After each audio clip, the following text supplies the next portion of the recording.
material today either. So we're going to sing a song to begin with, and they tried to hide that by saying, let's start just a little early. But then he said, sing all the verses, and we got one at the end too, so you know what that means. But we are going to begin with this song this morning for our class, and then Nathan will come and speak with us. Here we are but straying pilgrims here, our path is often dim, but to cheer us on our journey still, we sing this wayside hymn. Yonder over the rolling river where the shining mansions rise, soon will be our home forever, and the smile of the blessed giver glad and all our longing eyes. Here our feet are often weary on the hills that throng our way. Here defeat darkly gathers, but our hearts within us say, yonder over the rolling river where the shining mansions rise, soon will be our home forever, and the smile of the blessed giver gladdens all our longing eyes. Here our souls are often fearful of the pilgrim's lurking foe, but the Lord is our defender, and he tells us we may know, yonder over the rolling river where the shining mansions rise, soon will be our home forever, and the smile of the blessed giver gladdens all our longing eyes.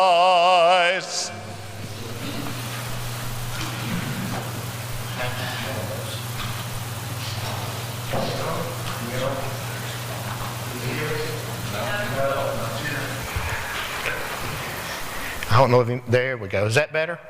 All right, very good. Last week we looked at this map that kind of gave us an idea of the proposed route that the children of Israel would take when they left Egypt, headed to Mount Sinai. And we said from the book of Exodus chapter 19 and Numbers 33, we see that trip only took about 45 days. Now, if you look at the scale down here, if they crossed the Red Sea here, it was about 100 miles then from there to Mount Sinai. Now, depending on where Ramses was, which was the beginning point of their journey, you could add another 50 miles or so. So you'd be looking at about 150 miles from where Israel left Egypt and headed down to Mount Sinai. We said that when they reached Mount Sinai, they would be there for about 1 year. And the events that are recorded in Exodus chapter 19 through Numbers 10, inclusive of the entire book of Leviticus, all of that is going to take place while they're here at Mount Sinai. Now, we mentioned this also, that there were three topics or three things that tend to recur a whole lot between Exodus 19 and Numbers chapter 10. The first thing is the idea of the tabernacle. There's a whole lot that God's going to have to say about that tent. There's a whole lot that's going to be said about the Levitical sacrificial system. And then there's a whole lot that'll be said about the priesthood. Now, these three things matter, and they're going to come full circle when we come to the book of Hebrews. Now, the Bible tells us that on the day that Israel reached Mount Sinai, which would be the first day of their third calendar month, Moses would ascend to Mount Sinai, and God would tell him, you go back and you tell the people, you saw what I, the Lord, did to the Egyptians, and how I carried you as an eagle carries her young on her wings, and brought you here to me. Now, if you'll obey me and keep my covenant, you will be my people. The whole earth is mine, but you will be my chosen people, a people dedicated to me alone, and you will serve me as priest. Moses will go back down Mount Sinai and he'll tell this to the people, and of course their response is always, yeah, whatever God says, we'll do it. We'll be glad to do that. And then the Lord, he'll take that response back to God, and God will tell him, I forget this is up here. The Lord's going to tell him, I'm going to come to you in a dense cloud, so that the people will hear me speaking with you and will always put their trust in you. Then Moses told the Lord what the people had said. Now, God's going to tell him there, I want you to go down Mount Sinai, and I want you to tell the people that I'm going to show up in 3 days. I'm going to come down on Sinai in 3 days. And on day 3, God does just that. You'll remember, Scripture teaches us that on that day when he came down, the cloud was covered with a dense fog, a dense cloud. The mountain was covered with a dense cloud. There was fire that ascended from the mountain like the fire of a furnace. There was thunder. There was lightning. There was the loud sound of trumpets. And it scared the daylights out of them. I think it would us too, wouldn't it? God's going to speak to Moses just as he had promised right here while Moses is with the people. And do you remember what he was going to tell them? He rehearsed to them the 10 Commandments. Now, how many of us realize or think about the reality that when God spoke the 10 Commandments, the first place he spoke them was to Moses in the presence of Israel. And the reason for that is so that they would understand and come to realize that Moses was God's spokesman. He was the one through whom he would communicate his will to them. Now they're afraid. They would tell Moses, you go talk to God, come back and you tell us what he said, because they were fearful that if he speaks directly to us, we'll die. So Moses is going to enter the cloud, and while he's in the cloud, God's going to give him more instruction related to property rights, civil rights, personal injury, that kind of thing. More of a civil type law that would be what would direct them and guide them as a community, as a nation, how they would live together. When he comes back out of that cloud, he's going to write it down. He's going to read it in its entirety to the people. And the people say, yes, whatever God says, we will do. They'll build an altar. They'll offer sacrifices and take the blood from those sacrifices, sprinkle them on the book that was written and on the people. It'll be sealed with blood. And that book there is referred to as the Book of the Covenant. We oftentimes think about Moses on the mountain. After this event with the Book of the Covenant, with the sprinkling of the blood, God would be in that cloud on Sinai for 6 days, and on the 7th day, he's going to call Moses up to Sinai. And this will be the first of the 2 40-day periods where Moses will be up on the mountain with God. And during that 40-day period, that first 40-day period, there's a whole lot that God is going to start telling Moses as it relates to the tabernacle and the priesthood. So he's going to move from talking about this civil law, how they're supposed to interact with one another as a community, to talking about what's going to guide them spiritually and religiously. Now, we don't know how far into this 40 days they were, but you'll remember that down at the foot of the mountain, the people start wondering, where is this fella? Where's Moses? So what do they decide to do? They decide to build an altar.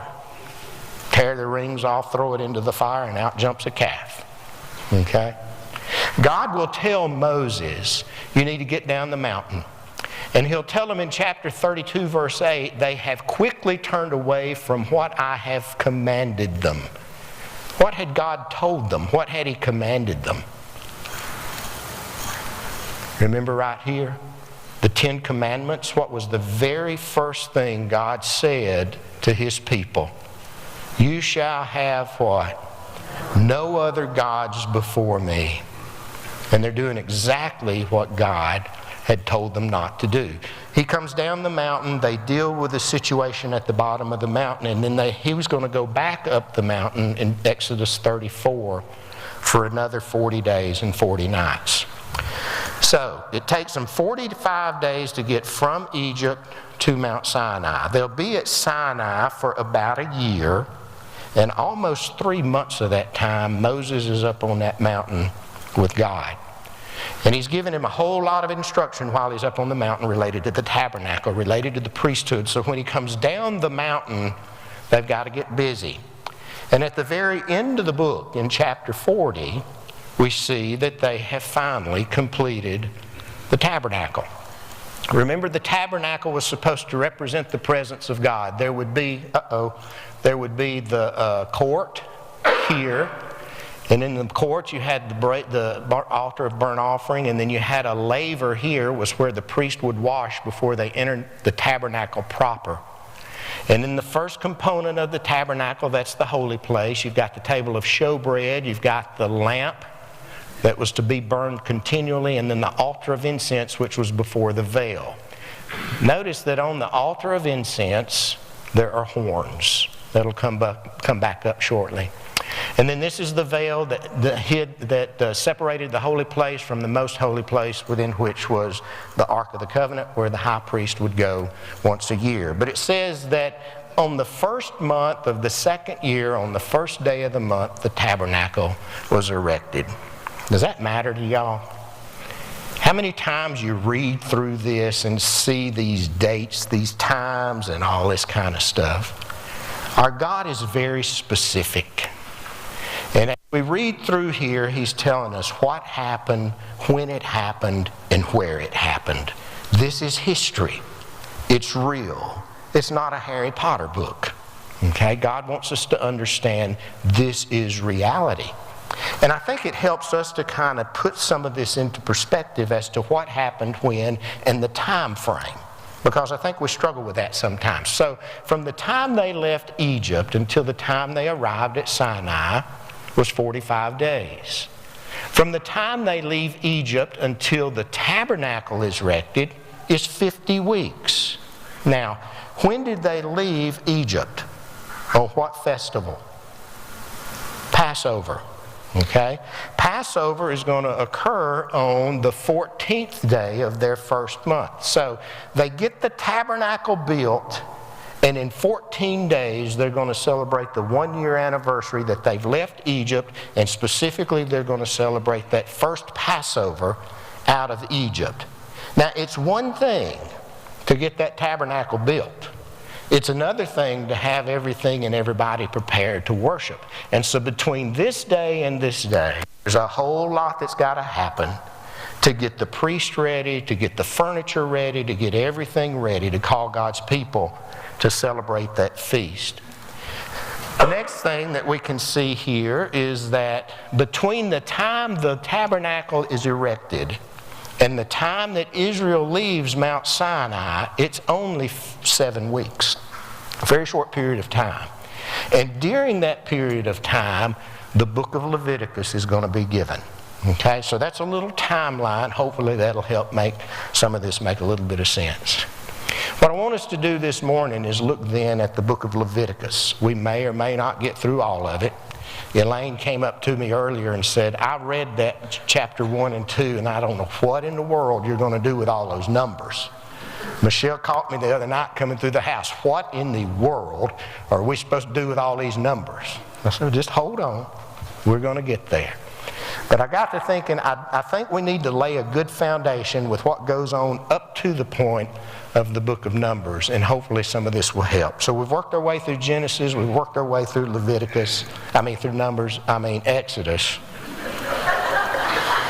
I got attacked by the dog this morning, and I'm just not quite all there. The book of Leviticus begins with the word then. Okay? And, we divide everything up. Genesis, Exodus, Leviticus, Numbers. Leviticus, by beginning with the word then, connects it with just what finished being talked about, which is basically, it's a connection between that book and the book of Exodus. It's just a continuation of what had gone on in the book of Exodus. What's the setting?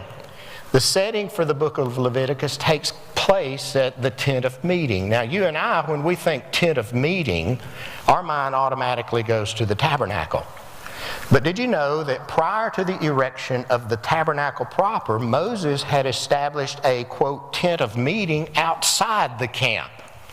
And that's where Moses may have or he may have not lived, but we do know that's where God would communicate with Moses. People would come to Moses to ask him questions. He would ask God. It's interesting, when Moses would leave that tent to go into the camp, Joshua would stay there.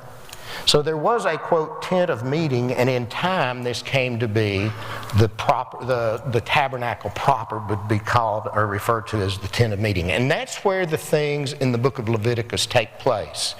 It's at the tabernacle after it's been erected. And it's going to cover a period of about 7 weeks. Okay?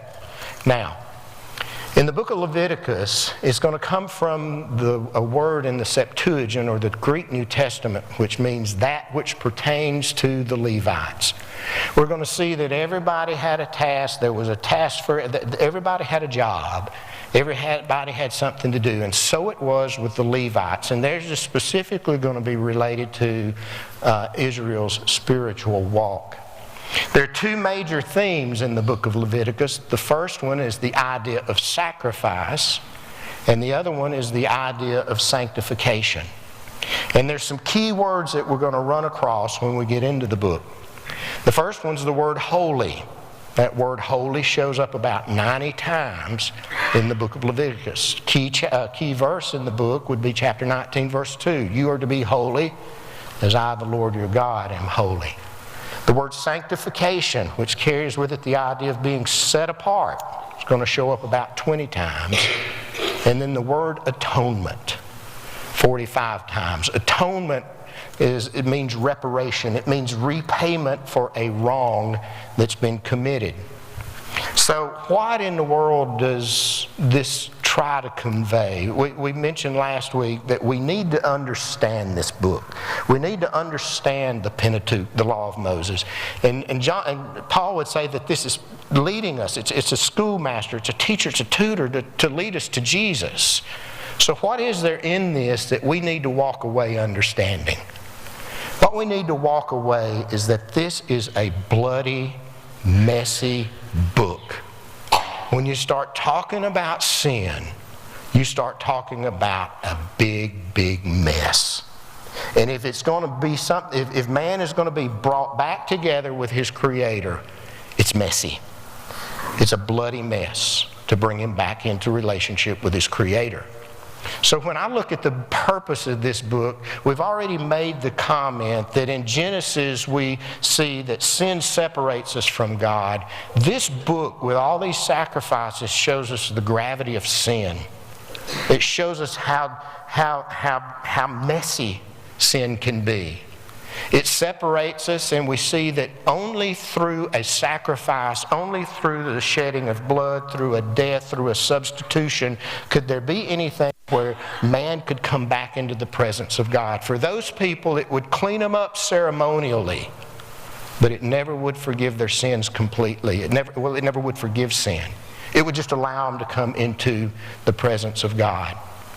And then there's this idea.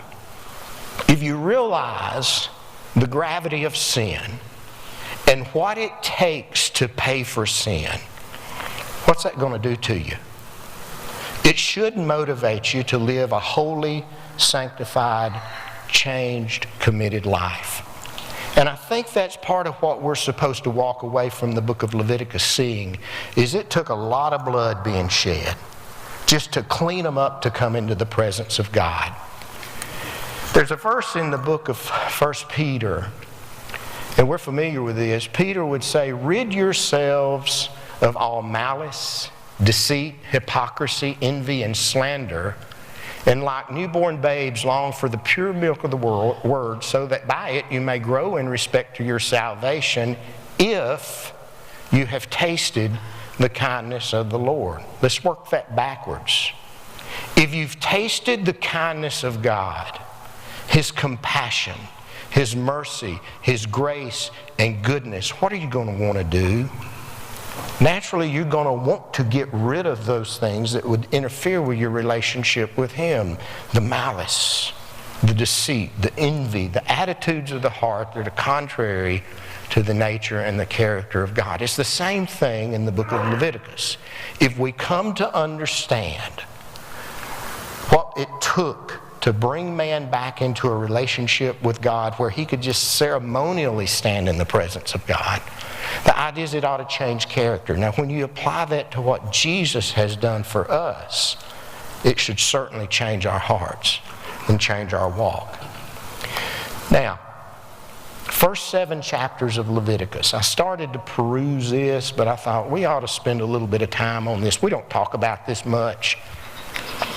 It gets difficult to read, but I think it matters.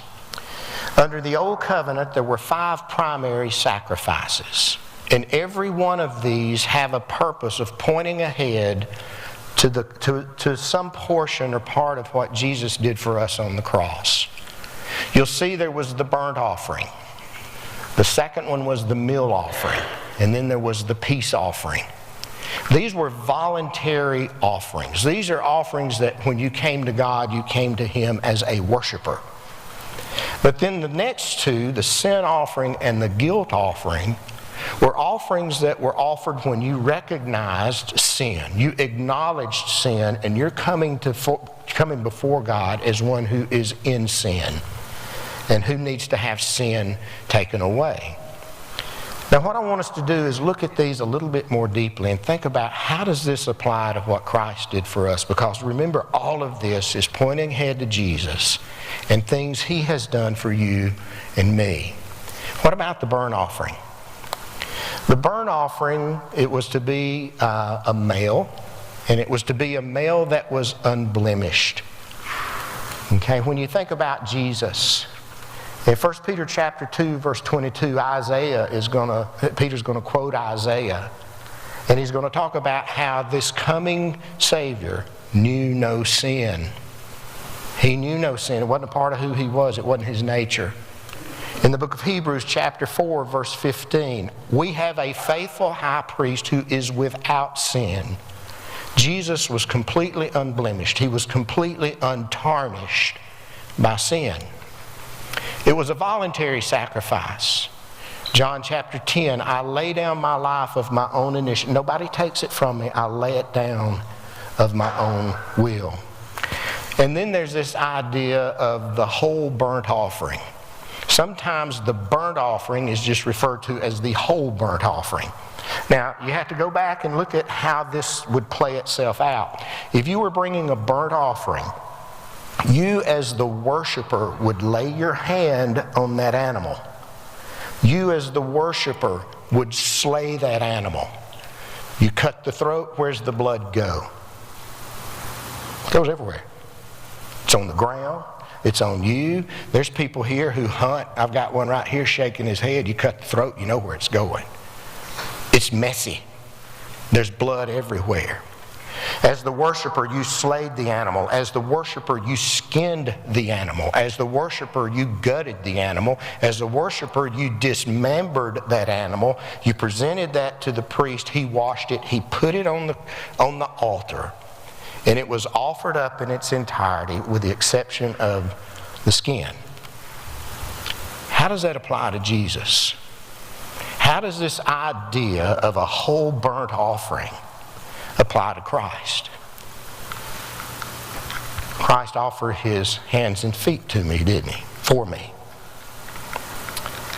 Christ offered up His head to have thorns pressed down on it. Isaiah chapter 50. I did not turn my back from those who would smite me. I did not turn my back from those who would pluck the beard. I did not turn my face from humiliation and those who would spit on me. What did He do as far as His hearing? He kept his ears open, and He absorbed and He took the jeers, the things that the people would say to Him as He was headed toward Calvary. Not only were there physical things that Jesus did for us, but what about the emotional toll it took?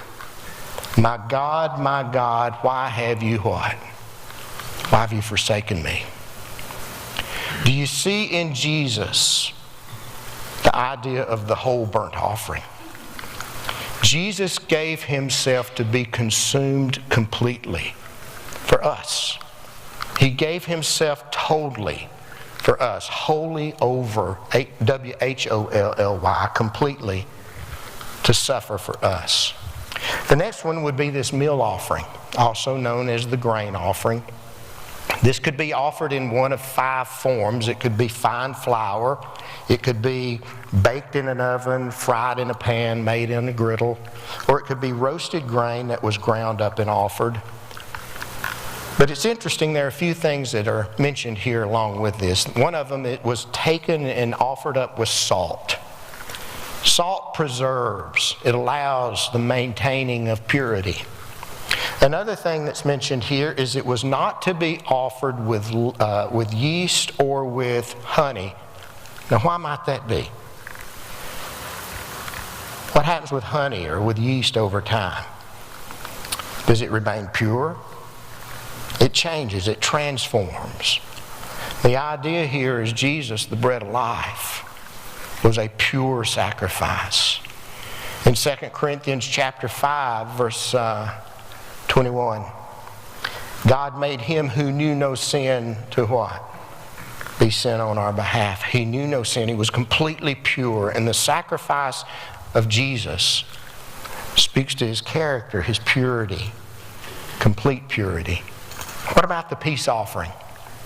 The peace offering was also known as the thank offering, the vow or votive offering, the free will offering, or fellowship offering.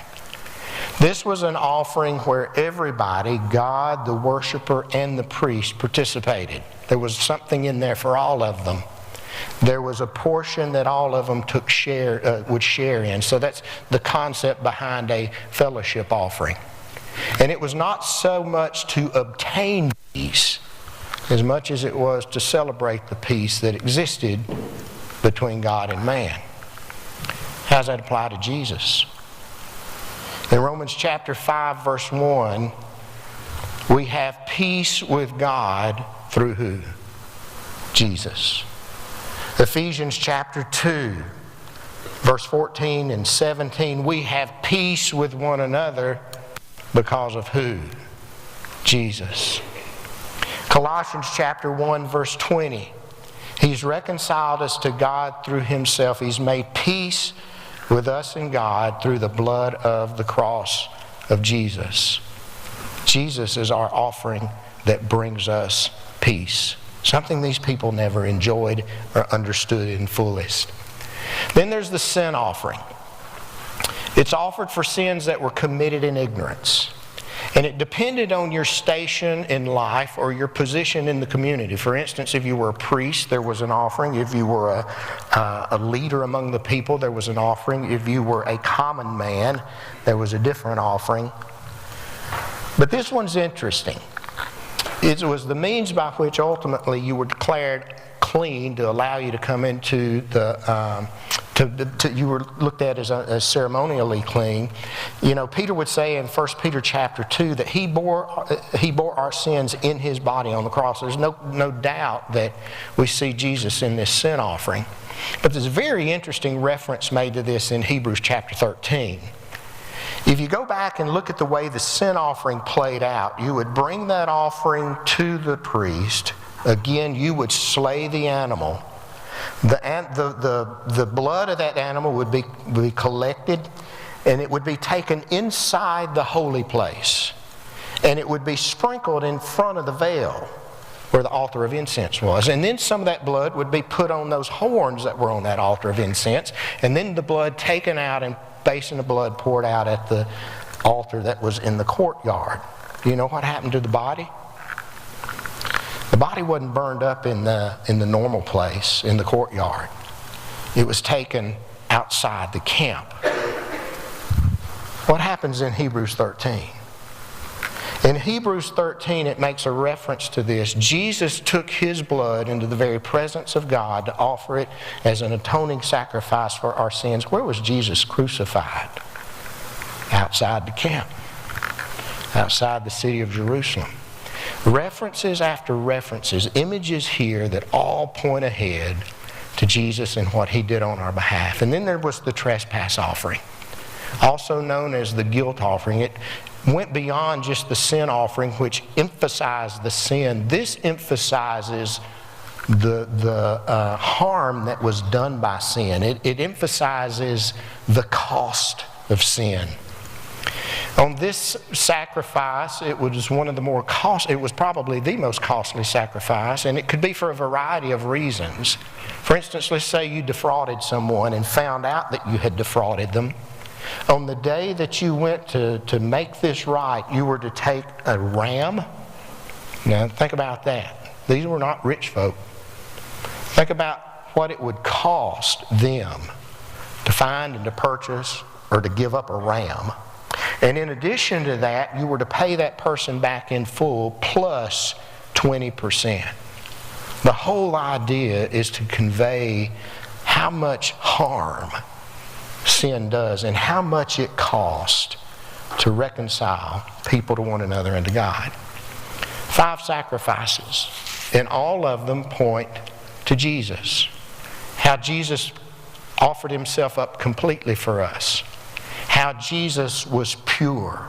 How Jesus brings peace between God and man and between God's people. How Jesus deals with our sin on the cross, and how Jesus satisfied that price for sin. In Matthew chapter 5, Jesus would say, I didn't come to abolish the law and the prophets. I didn't come to abolish, but I came to fulfill it. And when you think about the statements that Jesus made on the cross, there's one here that I want us to think about, and it's the one, it is finished. What in the world does he mean by that? What he means is that everything that all these things represented and pointed to ahead in the Old Testament have been done. I came to fulfill them. I have fulfilled them. I've done them. And in this idea of it is finished, there's a word in the Greek that comes from their language that would, if you were to have bought something on time and made the payments, when you had paid it off, you would get a slip of paper that basically said the debt has been paid. That's the word Jesus used when he said it is finished. The debt's been paid. All of this points back, all of this that happened in the Old Testament is pointing ahead to what Jesus does and what he did and accomplished for us on the cross. 5 sacrifices, all of them pointing ahead to Jesus. Okay, I'm going to go on just a few more minutes, and then we'll wrap up. Things will turn quickly from the sacrifices to looking at the family tree of Levi. Remember, Levi was one of the 12 sons of Jacob, and he would have 3 boys, Gershon, Kohath, and Merari. All of these are going to show up again when we get into the book of Numbers, so we need to keep those names in mind. Kohath would have 4 boys, one of whom was Amram, who was the daddy of Aaron, Miriam, and Moses. And then he would have another son, Izhar, who would be the son of Korah. Anybody remember the name Korah? Korah is going to rebel. These are cousins of Moses and Aaron. He's not happy, we'll see, with the job that God gave him to do within the community. He wants Aaron's job because that's the one that you're going to get all the attention, all the honor. We'll see what God thinks of that. But Aaron would have 4 sons, Nadab and Abihu, Eleazar, and Ithamar. And Aaron's family would be the ones through whom the priesthood would come. Now, as far as the idea of a priesthood, Israel is first introduced to the concept of a priest when we read the book of Genesis and we read about Melchizedek.